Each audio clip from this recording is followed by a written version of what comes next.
किसे कहते हैं प्रमोद भावना? प्रमोद भावना जो है गुणी जनों के प्रति गुणानुराग मन में होना, बड़ों का सम्मान होना, प्रमोद भावना में छोटों के प्रति वात्सल्य भावना भी होना, ये सब प्रमोद भावना है। प्रमोद भावना बहुत गहराई का चिंतन है, इसमें प्रवेश करने से जीवन धन्य बन जाता है। गुणी जनों के प्रति गुणानुराग होना, सात्विक सहर्ष, जिसमें कोई स्वार्थ के कीटाणु नहीं होने चाहिए, ऐसी प्रमोद भावना अपने मन में होना।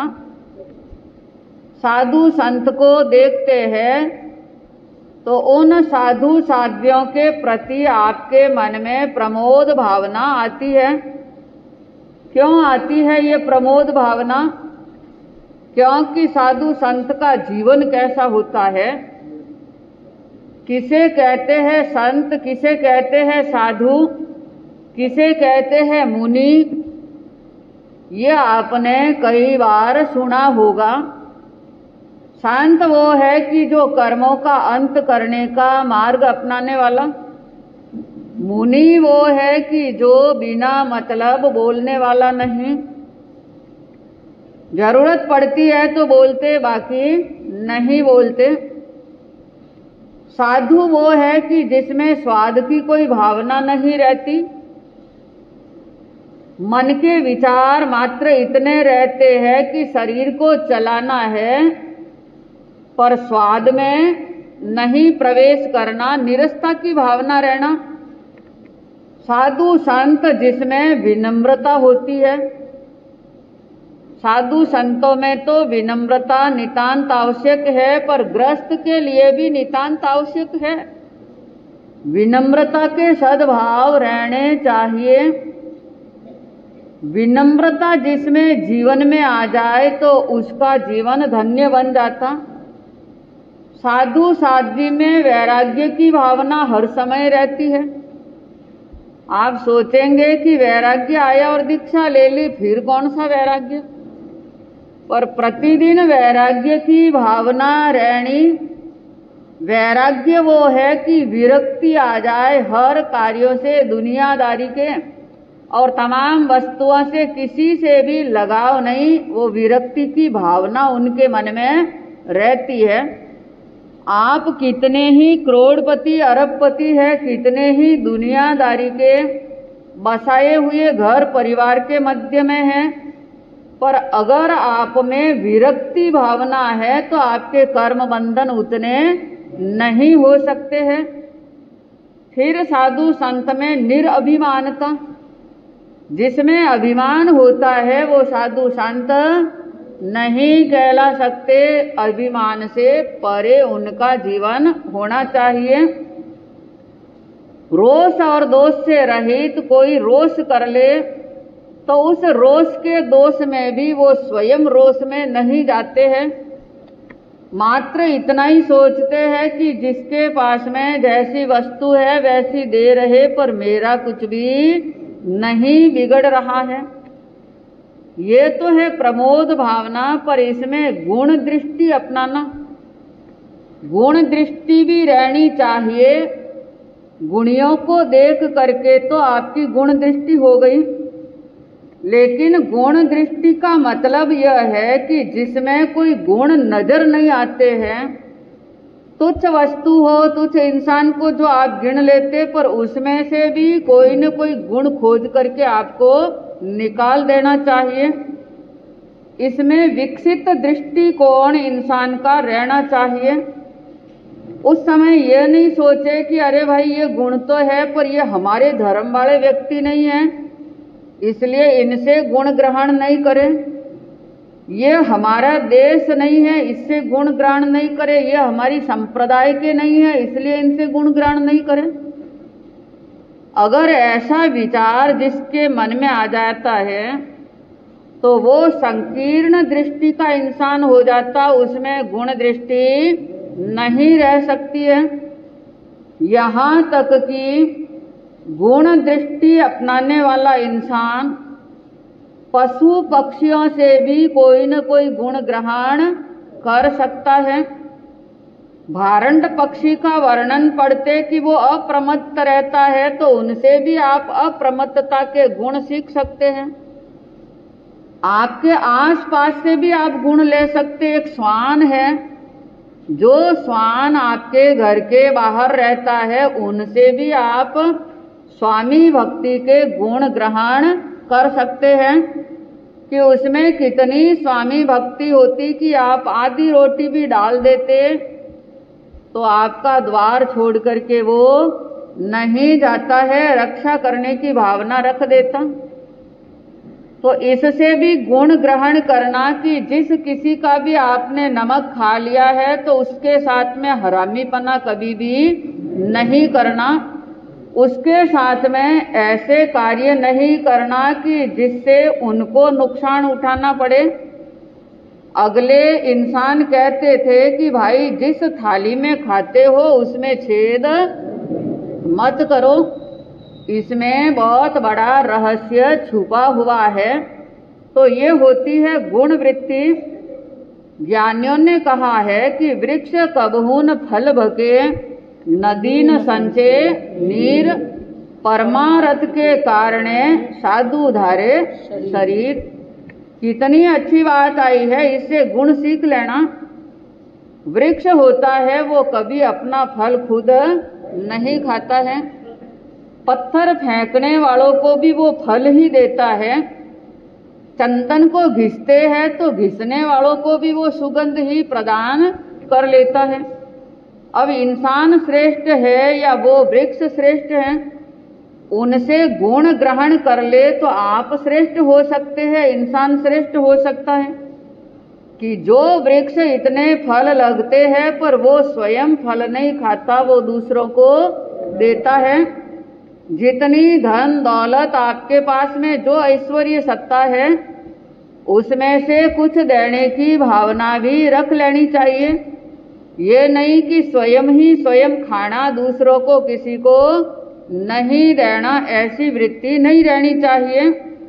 नदी जो होती है वो स्वयं अपना नीर नहीं पीती है, आगे से आगे उसकी सप्लाई करते रहते, और जब नदियाँ चलती है तो किसान और सभी व्यक्ति खुश होते कि ये हमारे कूप बेरे वो सब रिचार्ज हो जाएंगे, पानी इसमें भर जाएगा, क्योंकि वो सभी को पानी देने वाली नदियाँ जो होती है।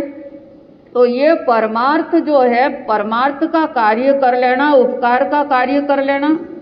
साधु संत का जीवन भी उपकार का जीवन होता है।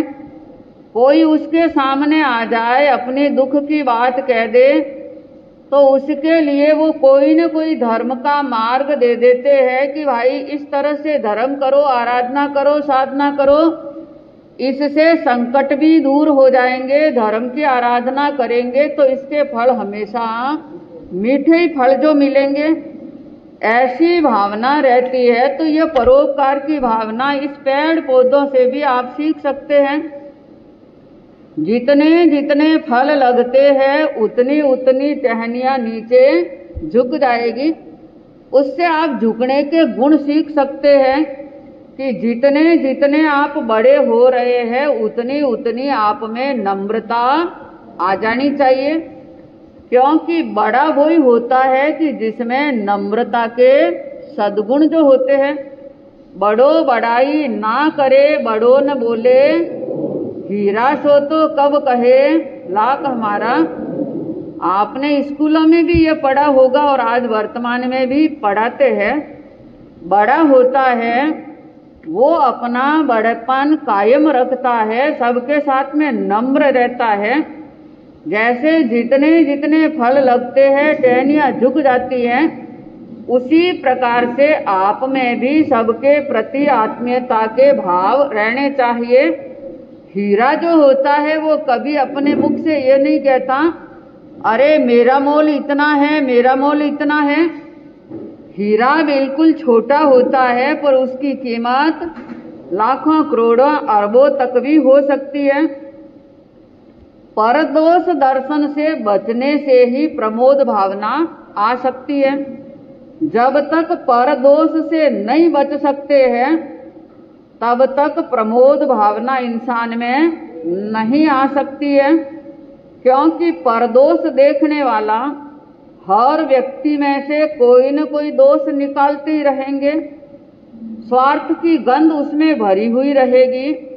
यहाँ तक कि साधु संत का प्रवचन सुनने के लिए जाते हैं तो वहाँ पर भी कोई न कोई दोष ढूंढ ही लेते हैं। वहाँ पर भी दोष की बात ही करते रहते हैं कि अरे ये प्रवचन अच्छा नहीं था, ये ऐसा नहीं था, वो ऐसा नहीं था, ये साधु संत ऐसे नहीं थे, वो ऐसे नहीं थे। कोई न कोई कहने का मतलब दोष निकालते रहते हैं, क्योंकि उसमें गुण लेने की वृत्ति नहीं है।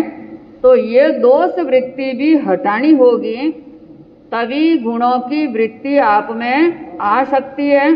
जब तक ये दोष वृत्ति नहीं हटेगी तब तक गुण ग्रहण करने की भावना आप में नहीं आ सकती। झूलो रे झूलो थे तो त्रिशैला राजाया, थाने झूलावे आखो मारवाड़े हो, ओ आखो राजस्थानी हो, थे तो त्रिशैला राजाया।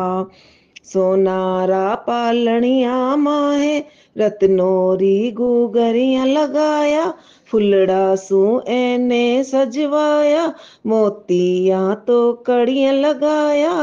हाँ रेशम री डोर लीनी हाथ रे माय, थे तो त्रिशैला राजाया।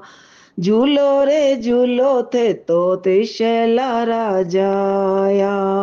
त्रिशला माता हर के धीरे धीरे हलवे हलवे, वीर ने पोढ़ावे मल के, हालर वे गावे ने मल के। हाँ जन्म्या मारी कुखे देखो तारण हारा, थे तो त्रिशैला राजाया। झूलो रे झूलो थे तो त्रिशैला राजाया। देवों रा दरबार माहे आनंद मंगल गावे हो, 56 देवियां मैली आवे गीत अनेरा गावे हो। हाँ रुम जुमने गावे देखो हालरिया, होले वे वारणिया, थे तो त्रिशैला राजा।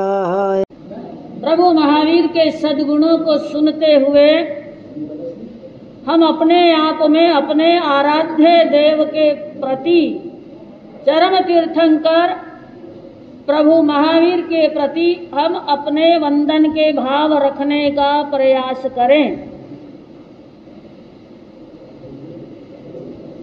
महावीर जब त्रिशला महारानी की कुक्षी में पधारे थे, गर्भस्थ काल में संकल्प ले लिया कि जब तक माता पिता जीवित रहेंगे तो संयम जीवन में प्रवेश नहीं करूंगा। ठीक ऐसा ही हुआ। उसके बाद अभी जन्म की बात आ रही है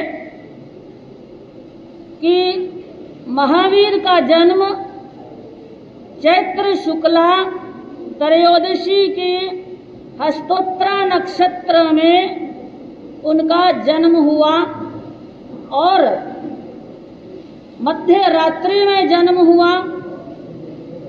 उस समय सारे ग्रह जो थे वो अपने उच्च स्थान पर थे। ज्योतिषियों का कथन है कि जिस व्यक्ति के जन्म काल में 3 ग्रह उच्च स्थान पर होते हैं वह राजा बनता है। 5 ग्रह अगर उच्च स्थान पर हो तो वह अर्धचक्री बनता है।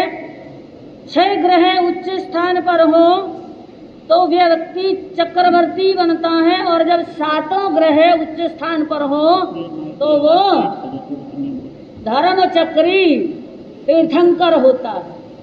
तो प्रभु महावीर का जब जन्म हुआ तो जन्म कुंडली में 7 ग्रह उच्च थे और वो तीर्थंकर की आत्मा तिन्नाणम तार्याणम होने वाले, और तीर्थंकर जो होते हैं उनके भीतर ये भी विशेषता होती है कि वो अपना भी कल्याण करते हैं और दूसरों का भी कल्याण करते हैं।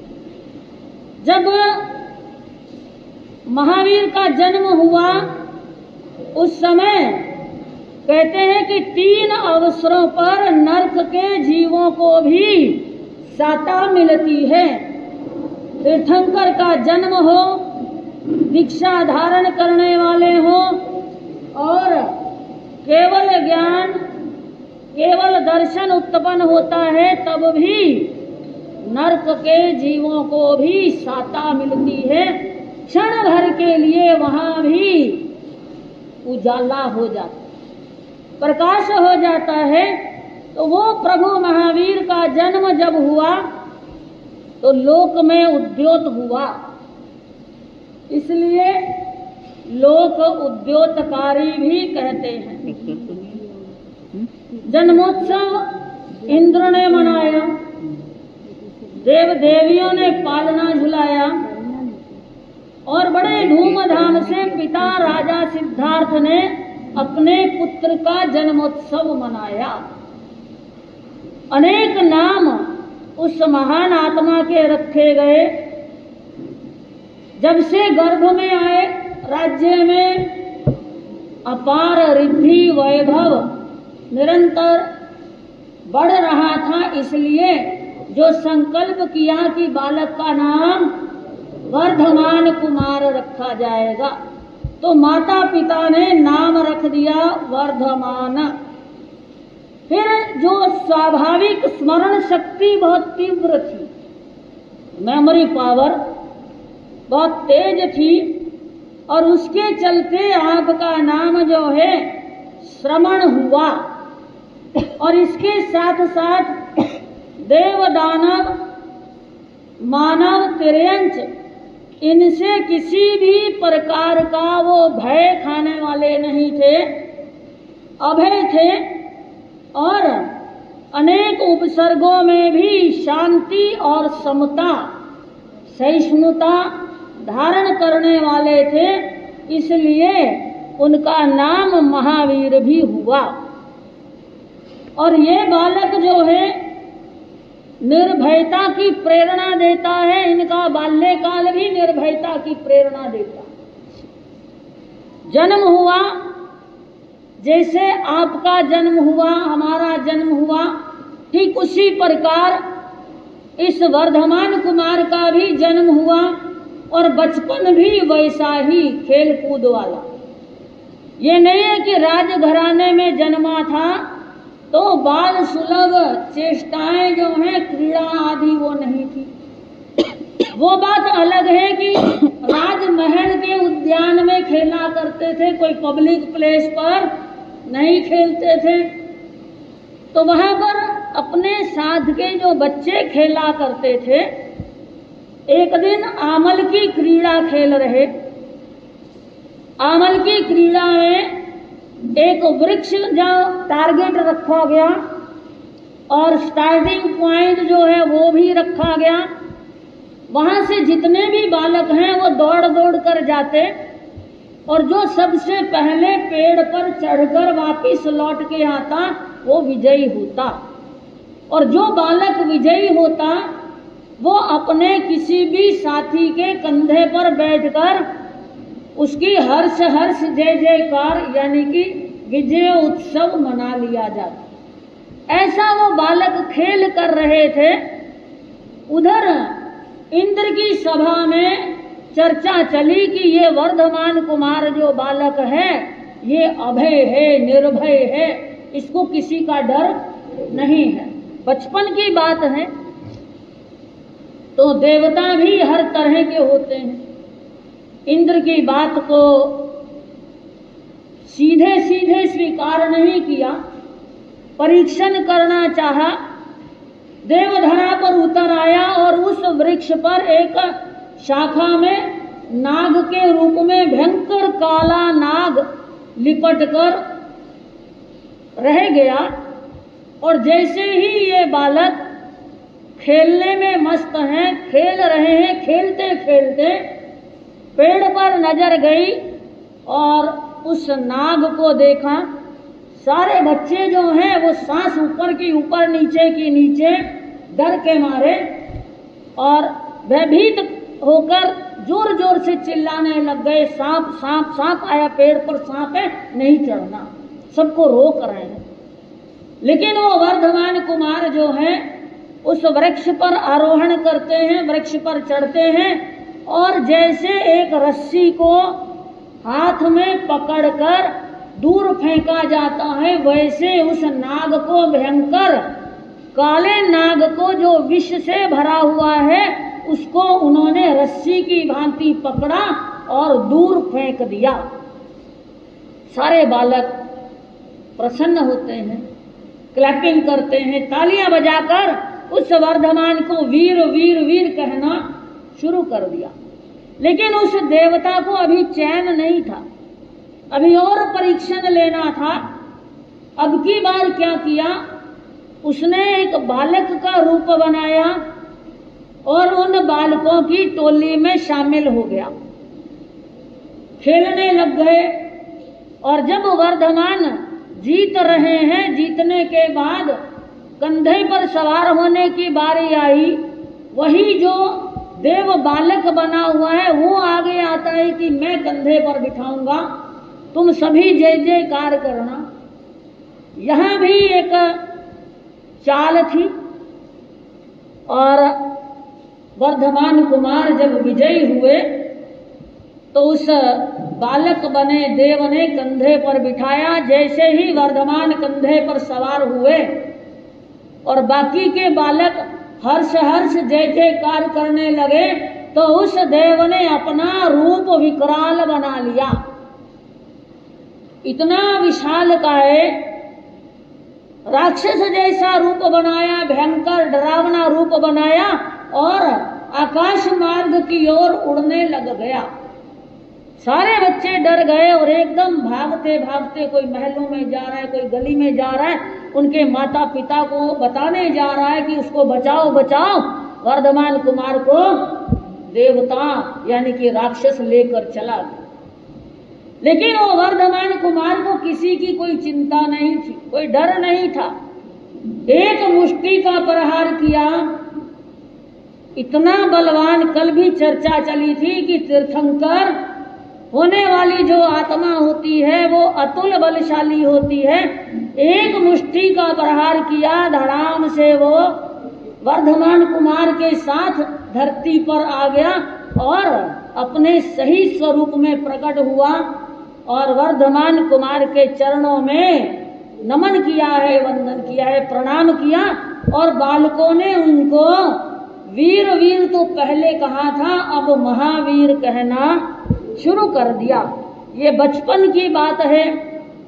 वर्धमान कुमार जो हैं बचपन से ही निर्भयता, अभय अभय, और जब साधक हो जाएंगे, तीर्थंकर भी हो जाएंगे, उस समय उनको नमो जिन्नाणम जिये भयानम कहकर प्रणाम किया जाता है, वंदन किया जाता है कि जिन्होंने समस्त भयों को जीत लिया, सातों भयों को जीत लिया, ऐसी आत्मा को प्रणाम और वंदन किया जाता है। तो इस तरह से ये बालक वर्धमान से वीर और वीर से महावीर हो गए। 24वें अवतार हमारे, जो इस भव सागर को पार करने की ये लास्ट सीमा थी, बॉर्डर लाइन है। इस भव में आकर बचपन में ही वो महावीर होने का उनको गौरव